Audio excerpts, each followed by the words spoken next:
Hey everybody, Sam here with another In Defense of Bad Movies Minisode. Those are, of course, the episodes where we discuss the movie we just watched, the movie we're going to watch next, and the themes like old times. And once again, In Defense of Bad Movies is the podcast where at least one of the members of our panel likes a movie that is generally regarded as bad and defends it to the rest of the group. Last episode, for example, I defended Planet of the Apes, which did not go over too well. My cohort incorrectly did not like it. So I guess that concludes old business. If you're listening to these out of order, I apologize for that spoiler. So next episode we will do is going to be Babe Pig in the City. I have to put an asterisk next to this one because we can be a little bit forgiving, I should say, in how we define a movie that is generally regarded as bad. Usually we go by Rotten Tomatoes. If that website, the critics deem a movie as rotten, we consider it bad. However, in this one, critics actually give it a marginal fresh rating. It's at 62%. However, audiences do not like it at all. It's 40% by audiences. Just to give you an idea of the dichotomy, I remember Siskel and Ebert, this movie came out when both of those beloved critics were still alive. They both put it in their best, one of the best movies of the year list. I think they both did. And yeah, like I said, audiences just were on the opposite side. They did not care for it at all. So Bobby is going to defend that next time. And I'll be honest, I saw the movie. I don't remember liking it that much. So there's a little spoiler on where I stand on it, which I probably shouldn't do. This isn't fair. I'm the only one at these minisodes, with the exception of Lauren, but she only comes in when we do the themes like old time part. So I really shouldn't. Sorry. It's okay. Okay. Yeah, I'll have to take that out in post because I'm supposed to be alone in this studio. Okay. So it's probably unfair that I put in my 2 cents ahead of time. But whatever, there you have it. Suck it, everyone else who isn't me, because that's just the way it is. And so that concludes the new business. So now let's do the third feature we always do in these minisodes, which is Themes Like Old Times, hosted by me, Sam and Loren. Take it away, Sam and Loren.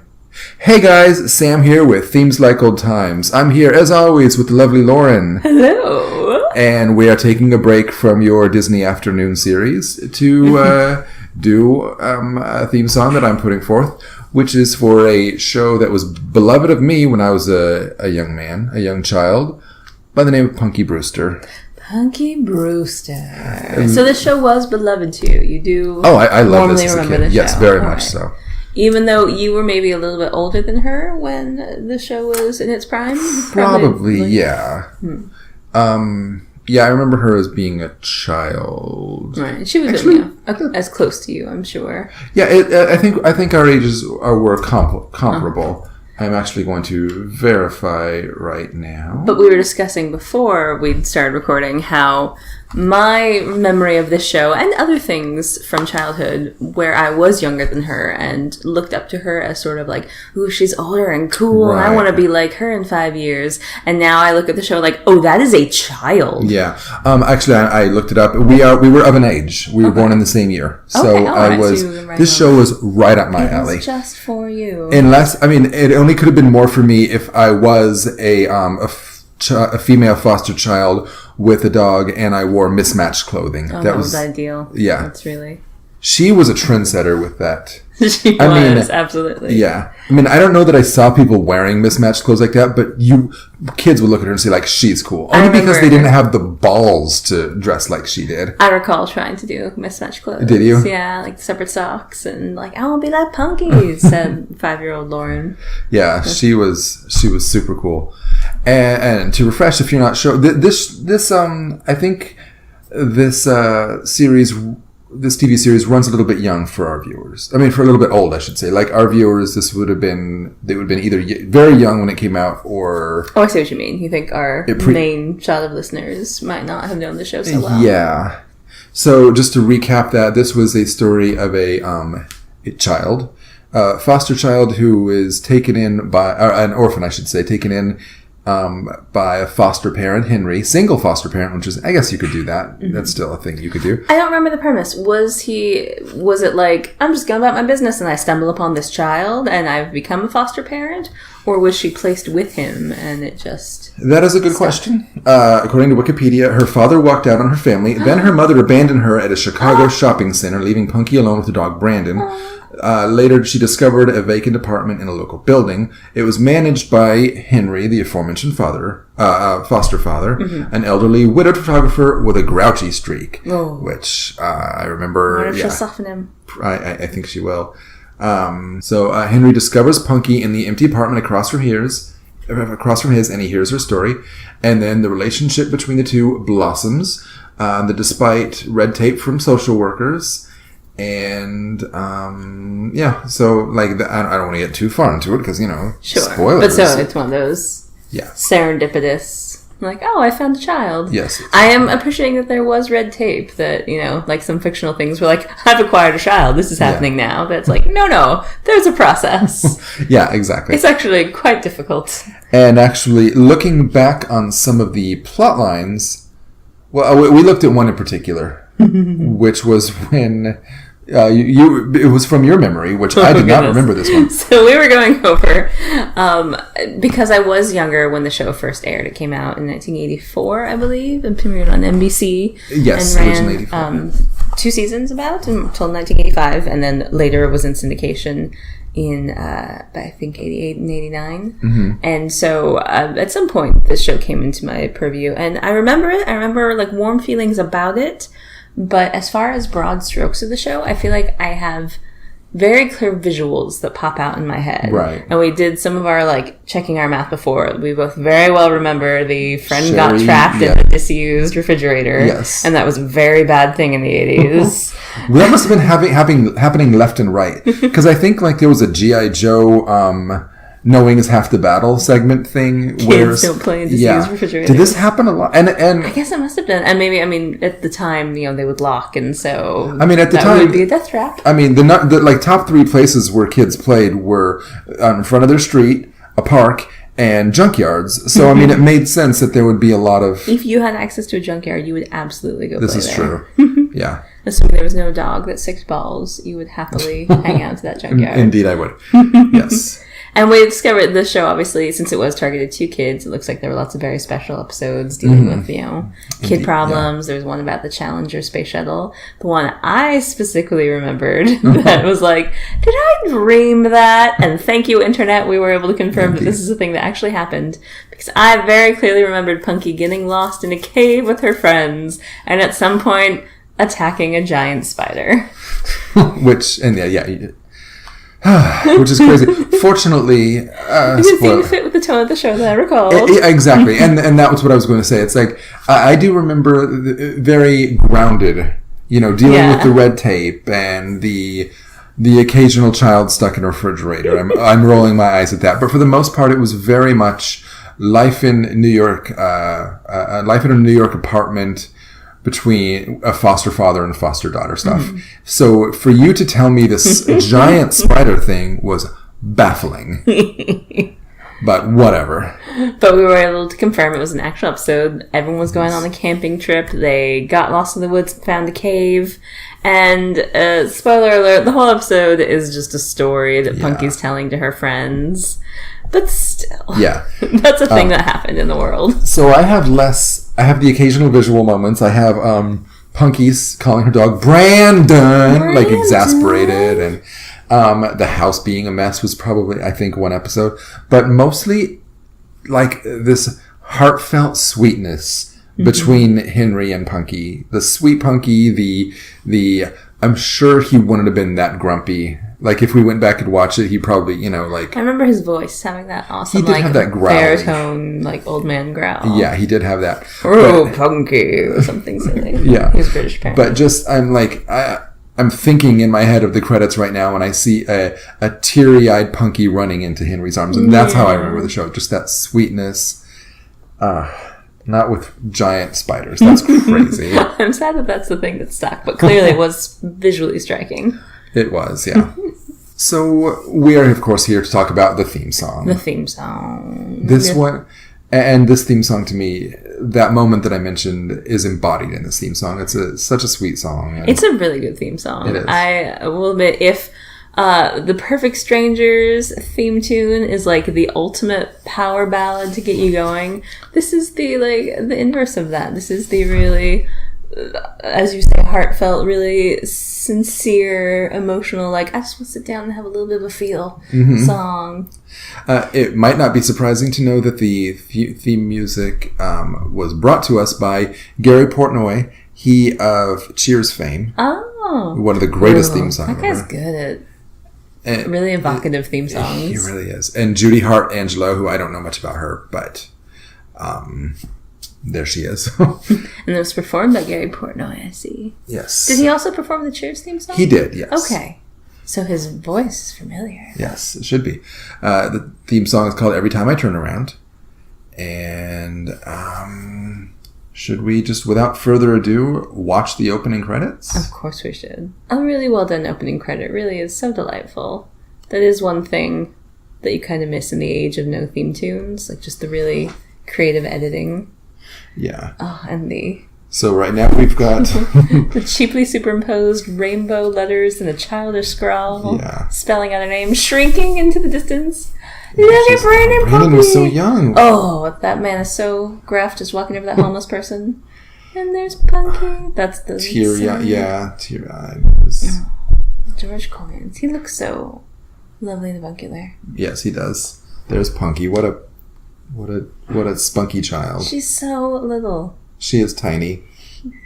Like, that's just the thing. I remember looking up to her. That's right. It was She's so cool. Chicago there, apparently. We're at a Chicago Brandon's in his Santa Brandon, outfit. an adult. Yeah. Now he's a wizard. That's Sherry's mom. There's Sherry. And there's the Black Cabbage Patch doll. Remember Cabbage Patch dolls? And T.K. Carter, That who guy went looks on to... he had his own show, I believe, at some point. It was Margot. Okay, there she is, snuggling up next to... So cute. Yeah. And then... Oh, the cartoon. And it ends with an image of the cartoon, which is so weird. Well, this was season 2, but yeah, still such a strange... Was it season 2? Or... Okay, so like the cartoon premiered in 85, did we decide? The cartoon was 85. So after the live action show was going... Yeah. And then, so this was like, Ruby hey guys, Spears. also check out our cartoon. I guess it was. This is that synergy thing. So weird. And obviously, I do not remember the cartoon as well, though I can recall bits from it. Like, you show me a picture, I'm like, oh yeah. Like, I remember the magical little fur monster that she had. Apparently called Glomer, voiced by Frank Welker, a voice actor extraordinaire. Now, I cannot recall. I wonder if Glomer actually talked, or if it was just like Frank Welker doing animal voices, something like that, and who had magical powers and could apparently transport her friends anywhere at any time. It was like a furry TARDIS. I could totally see him being like a Nibbler type character. Right. You know. Oh, but the way that he would talk like this. Earthling Fry. Yes, but that's a different thing. We'll get to that show one day. Someday. So that was a theme song, or the opening credits. Yeah. Anything else we want to get into before we start singing this lovely song? I want to rewatch it. It's been so long. It's certainly the series. Yeah, the last time I would possibly have seen it would have been in syndication in the late 80s. It's just been so long. I wonder if it would still stand up as a quality show, or if it would just be like, oh nope, I missed the point in my life where I could do this. I would also like to rewatch it. I will say that opening credit is a far more effective way of establishing our character's history rather than, say, the Different Strokes opening credits, where there's just these two children playing and there's a man in a fancy car and he comes up and takes these children away. Like, this does the show history of, like, here's this girl who's scrappy like an Annie character, here's this old man walking over this homeless person, he doesn't care, and then, like, it tells a foster story. kid sign, oh, and then the two come together, and it's like, without hitting you over the head, if you've never seen the show before, like, okay, you could figure out what's happening here, and it does a very effective job of letting you know where the show is, but not hitting you over the head with it. The 80s were also really into orphaned kids or neglected kids being placed with different parents. Oh, they love neglected kids in the 80s, let me tell you. Yeah, because it was this, it was Different Strokes, it was Webster. I mean, 3 examples, that's enough, right? We don't need to go into 2 of them are examples of minority children being saved by white people. Yeah, like which is a problem. This should have been Sherry's show instead of Punky Brewster. Punky Brewster should have probably been the friend. Anyway. So, are we ready? Yes. So...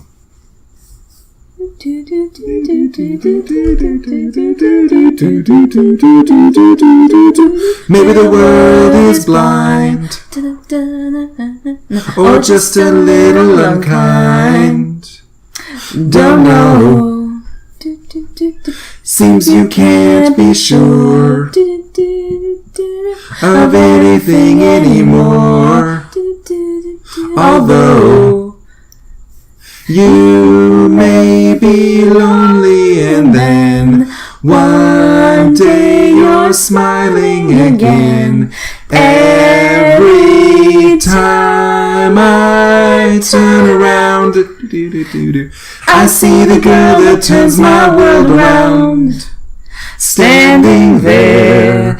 Every time I turn around, her spirit's lifting me right off the ground. What's gonna be? Guess we'll just wait and see. I think that little barking we heard, we're listening to it as we talk about it. I think that barking we heard was Brandon. Or just the cartoon, I should say. We know, of course, it's Brandon. So it was probably Frank Welker. Brandon! It's a really lovely song. It really is. I would totally have it on my mix. But then again, I'm way into TV theme songs, which you probably figure out by the virtue of that. This is the Minisode thing that I put forward. Yeah. Anything else we have to say? Sweet song, sweet show. Yeah. What's Soleil doing these days? Oh, having big boobs and punching Joey. Yeah.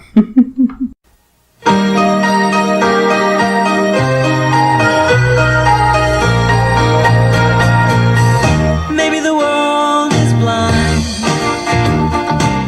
or just a little unkind. Don't know. Seems you can't be sure of anything anymore. Although you may be lonely, and then one day you're smiling again. Every time I turn around, I see the girl who turns my world around, standing there.